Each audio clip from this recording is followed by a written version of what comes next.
Friends and viewers, good day. Burmese Days by George Orwell. Orwell. George Orwell, the famous writer of Animal Farm and 1984. George, this Burmese Days is a thought provoking novel that uh, devolves into the complexities of colonialism, racism, and social hierarchy in British Burma during the 1920s. The story revolves around the John Flory, a disillusioned timber merchant who finds himself trapped between his appreciation for Burmese culture and his loyalty to the British colonial system. So, the character involved in this Burmese days are John Flory, the protagonist, a timber merchant struggling with his identity and moral values. So, Elizabeth Lackerson, the young English woman, another character, or Dr. Veeraswamy, an Indian doctor and a Flory's close friend, U.P. Kyan, a ruthless and cunning Burmese magistrate. So the Burmese days begin in the colonial outpost of Chuatada. Chuatada in 1920s British Burma. A corrupt subdivisional magistrate named Yupo Kien. Yupo Kien plans an article in an anti-imperial newspaper accusing the deputy commissioner, Mr. MacGregor, of fathering children with Burmese girls. Yupo Kien plans to blame the article on jail superintendent Dr. Veeraswamy to destroy his standing with the British. Meanwhile, British timber merchant John Flory, a haggard 35-year-old with a large birthmark on his check, walks to Q Tada, European club, where a business manager named Ellis is complaining about a notice from Mr. McGregor suggesting that the club induct a non-white member. As a drunken timber fire manager named Mr. Leckerston, a young divisional forest manager named Maxwell, a superintendent of police named Westfield, and Alice discuss the notice.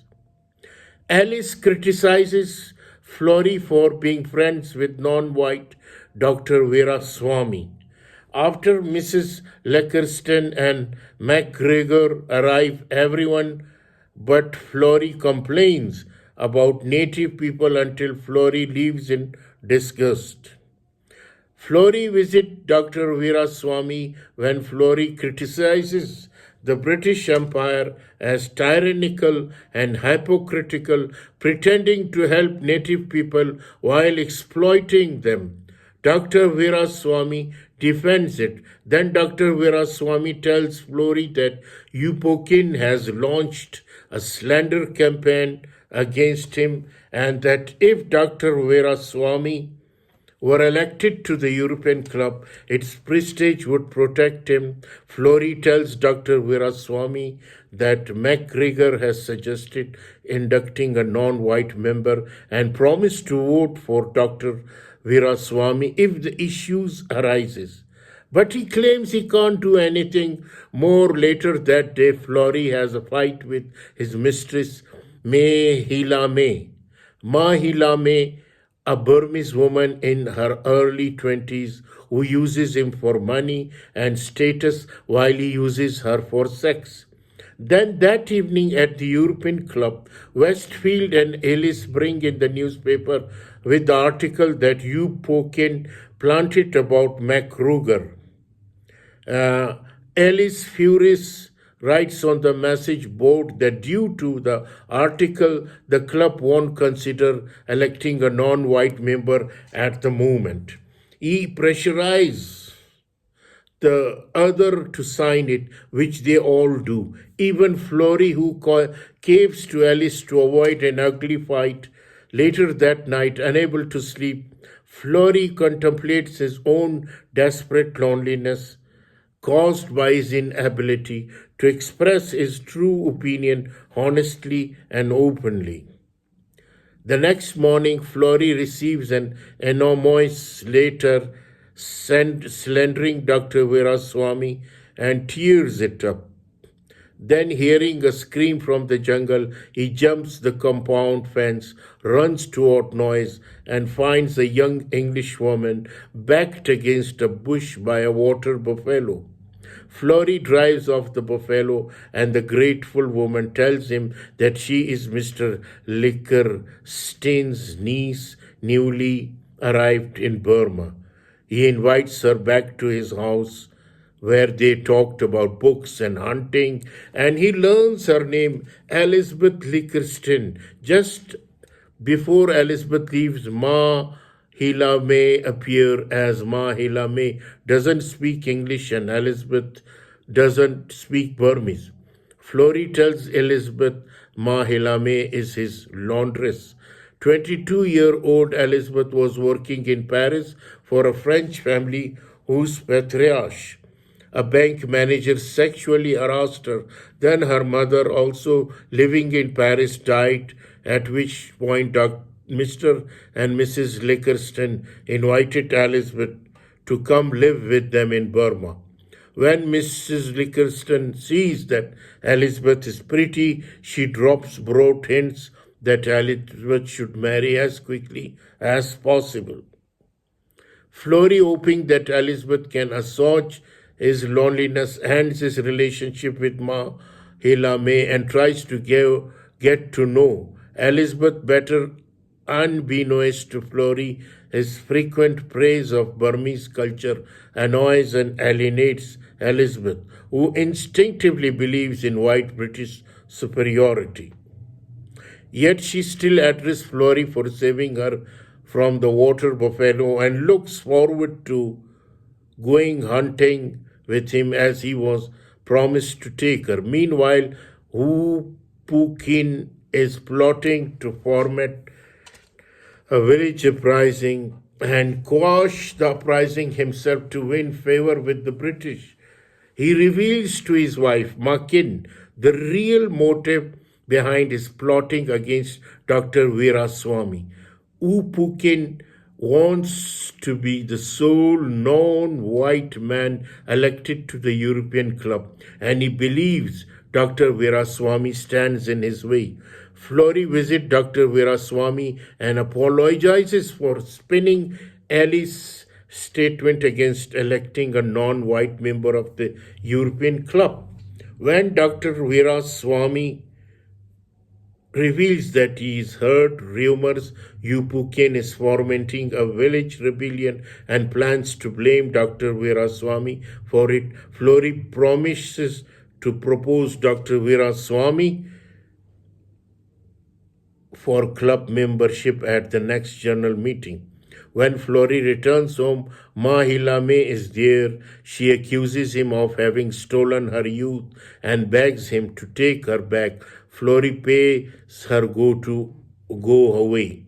One evening, Flory and Elizabeth go hunting in jungle. Elizabeth is excited to hunt and intensely impressed by Flory's shooting skill. After Flory kills a leopard and promises to get the skin cured for Elizabeth, the two developed a tacit understanding and he'll ask her to marry him. Elizabeth goes home to Bath and her own uncle, Mr. Lickerstein, makes a clumsy, aggressive pass at her.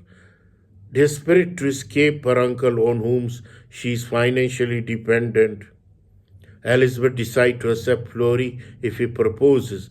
That night, an earthquake interrupts Flory when he tries to propose to Elizabeth at the club. The next morning, walking to the club to find her, Flory encounters a young member of the military police newly arrived in Kutada, Viral, practicing his horseback riding. Florrie sees Elizabeth coming out of the club and hoping that she'll spy him, looking elegant on horseback, asked to ride one of Verrill's ponies. As soon as he mounts, he falls off. The girth wasn't adequately tightened.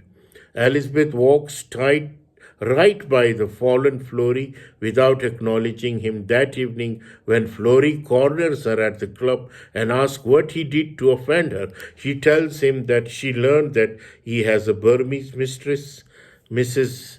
Le Christine. Upon learning that youthful Verrill was the son of an aristocrat, decided he was a better prospect for Elizabeth than Florrie, and turned Elizabeth against Florrie by telling her about Mahila May. Florrie has hope sheer dashed, travels from Cutada into the jungle to look after his timber company's operation, where although he disdainfully avoids the other British people in Burma, attends the club to talk and dance with Elizabeth, and he invites her to come riding with him almost every evening. In the jungle, Florrie, missing Elizabeth terribly, decides to return to Cutada and give her the leopard skin he promised her as an excuse to talk to her and explain himself. Though he discovered that curing process has ruined the leopard skin, he still takes it to Elizabeth, but she stalls his attempt to explain himself with a flurry of small talk, hurries him out of her house, and goes riding with Verral. The tiny rebellion that Quinn fomented breaks out in rural village. Maxwell, who goes with Quinn to put down the rebellion, shoots one of the rebel after the rebellion has already been subdued. Weeks pass. Viral flirts with Elizabeth but doesn't propose to her. And one night, a drunk Mr. Lackiston tries to rape Elizabeth. On the day of the Journal Club meeting, Florrie proposed that they elect Dr. Veeraswamy to the club. As Alice is throwing a fit in protest, some Burmese boatmen carry Maxwell's corpse into the club. He has been murdered by relatives of the subdued rebel. He shot after the Maxwell's funeral the following day. Alice, furious that non-white people have killed a white man, strikes a Burmese high schooler across the eyes with a cane because he believed that schooler was laughing at him. Following inadequate medical treatment, the boys go blind. That evening, when all the Europeans are at the club except Viral and Westfield, 2,000 Burmese villagers surround the club and demand that the British send Alice out of the punishment. But the British refuse. The villagers throw rocks at the club, one of which breaks the shutter and cuts Elizabeth's elbow. When she begins Florrie to do something, he realizes aloud that if he can get to the river behind the club, he can swim to police headquarters. MacGregor and Alice encourage him, both suggesting that he ordered the police to shoot to kill. Florrie gets to the river, summons the police, and tells them to shoot over the heads of villagers to disperse them. It works, and the other British, including Elizabeth, see Florrie as a hero. Pukin, angry that the unexpected route has improved Florrie's status and thus the status of Florrie friend Dr. Veeraswamy, decide to take action against Florrie directly. Florrie returns to the jungle for 10 days to avoid Elizabeth and Verral until Verral leaves, as he is expected to do when the rainy season begins, though Elizabeth still expects Verral to propose to her. He leaves without even saying goodbye. After Florrie returns from the jungle, he finds Elizabeth at the club and asks whether Verral has left. When she says yes, they kiss. Florrie plans to propose soon. Then, during one of the Cutada rare Christian church service that all the British people in town attend, May Hilame, paid by Pukin, appears, screams that Florrie has ruined her, and demands that he pay her. Though Mahilame is dragged from the church, Flory is disgraced. Later, when he tries to explain himself to Elizabeth, she tells him that she'll never marry now. Convinced he will be lonely forever, Flory goes home and shoots him through the heart. After Flory's death, Upokin succeed in reuniting Dr. Veeraswamy repetition, getting Dr. Veeraswamy demoted and transferred to an inferior posting. Upokin is elected to the European Club and has very successful career, but dies abruptly a few days after his retirement. Before he has executed his plan of building Buddhist pagodas to ensure a good reincarnation after his life of evil deed, Mahilame ends up a poor, abused sex worker. Elizabeth, meanwhile, marries MacGregor, who has always liked her because she listened to his boring anecdotes without interrupting. She became an entirely conventional British woman in Burma, terrorizing her servant and obsessing over her social status. So, this is the story of the Burmese Days by George Orwell. I hope you will enjoy. Thank you very much.